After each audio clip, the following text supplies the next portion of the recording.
মনে রাখা বা স্মরণ রাখা দরকার, এবং অবশ্যই একই সাথে সতর্ক থাকা দরকার। সেটা হলো বাংলাদেশের মহান যে মুক্তিযুদ্ধ, এই স্বাধীনতা, এই মুক্তিযুদ্ধ বা স্বাধীনতাকে প্রশ্নবিদ্ধ করার জন্য, প্রশ্নবিদ্ধ করতে দেশি বিদেশি অপশক্তি তখনও যেমন সক্রিয় ছিল, এখনো ঠিক একইভাবে তারা সক্রিয়।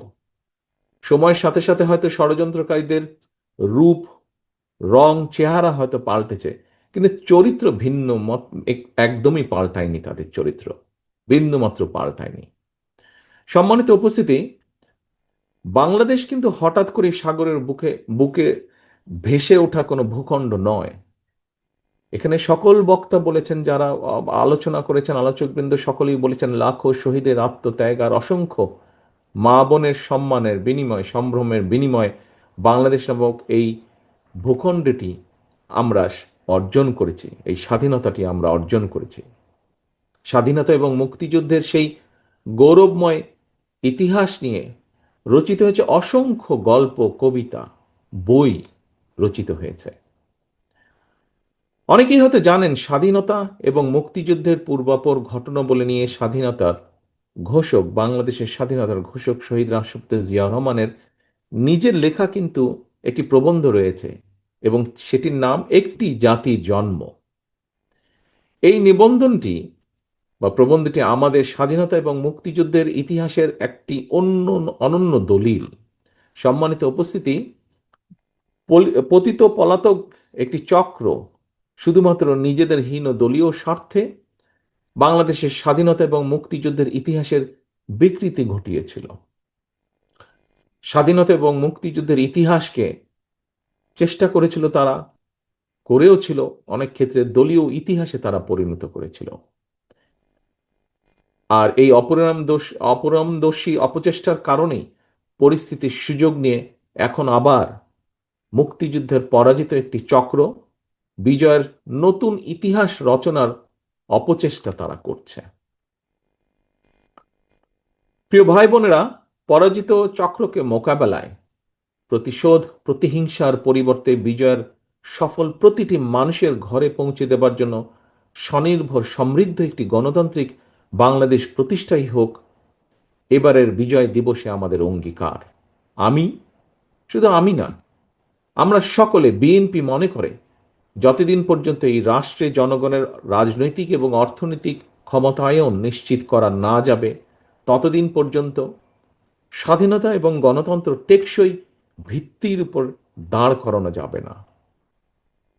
সম্মানিত উপস্থিতিবৃন্দ, বাংলাদেশের স্বাধীনতা অর্জনের পর থেকে আজ পর্যন্ত যতবার দেশের গণতন্ত্র হুমকির সম্মুখীন হয়েছে, আমরা দেখেছি ততবারই দেশের স্বাধীনতা, সার্বভৌমত্ব হুমকির সম্মুখীন হয়েছে।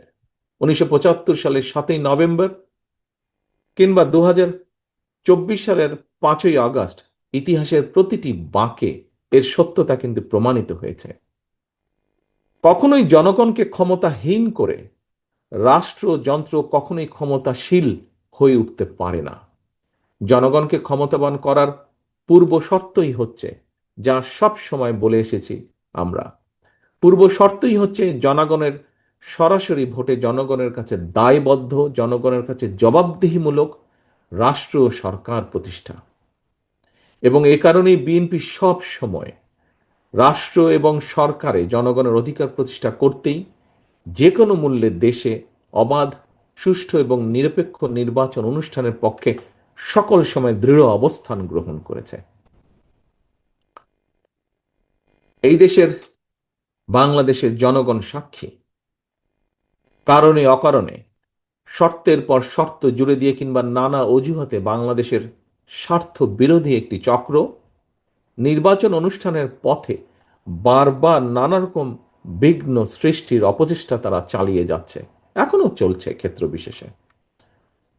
আল্লাহ রহমতে আলহামদুলিল্লাহ, সব রকম বাধা উপেক্ষা করে প্রায় 1.5 দশকেরও বেশি সময় পর নির্বাচন কমিশন শেষ পর্যন্ত জনগণের সেই কাঙ্ক্ষিত জাতীয় নির্বাচন অনুষ্ঠানের তারিখটি ঘোষণা করেছে। তবে প্রিয় ভাই বোনেরা, সতর্ক থাকতে হবে, ষড়যন্ত্র কিন্তু এখনো থেমে নেই। গণতন্ত্রের পক্ষে সাহসী সন্তান ওসমান হাদিকে গুলি করার যে ঘটনাটি, এটা কিন্তু সেই ষড়যন্ত্রের অংশ। কি ছিল ওসমান হাদির অপরাধ? একজন রাজনৈতিক কর্মী হিসাবে আমার মনে যে প্রশ্নগুলি দেখা দিয়েছে, এই কয়েকটি প্রশ্নের জবাবের মধ্যেই আমার মনে হয় গণতান্ত্রিক আমি জনগণের সামনেও এই যে ঘাতক, এই ঘাতকদের চরিত্র স্পষ্ট হয়ে উঠবে। আমার মনে একজন রাজনৈতিক কর্মী হিসাবে যেই প্রশ্নগুলো দেখা দিয়েছে, এক, বর্তমান অন্তর্বর্তীকালীন সরকার বা সরকারকে যদি ব্যর্থ করা যায়, কারা তাহলে খুশি হবে? দুই, নির্বাচন ছাড়াই বর্তমান অন্তর্বর্তীকালীন সরকারকে বহাল রাখা গেলে কারা লাভবান হবে? তিন, দেশে জনগণের ভোটে জনগণের সরকার প্রতিষ্ঠিত না হলে কাদের লাভ? প্রিয় ভাই বোনেরা, আমি বিশ্বাস করি এইসব প্রশ্নের জবাবের মধ্যেই হাদির ঘাতকেরা লুকিয়ে রয়েছে। স্বাধীনতা প্রিয় গণতান্ত্রিক আমি জনগণ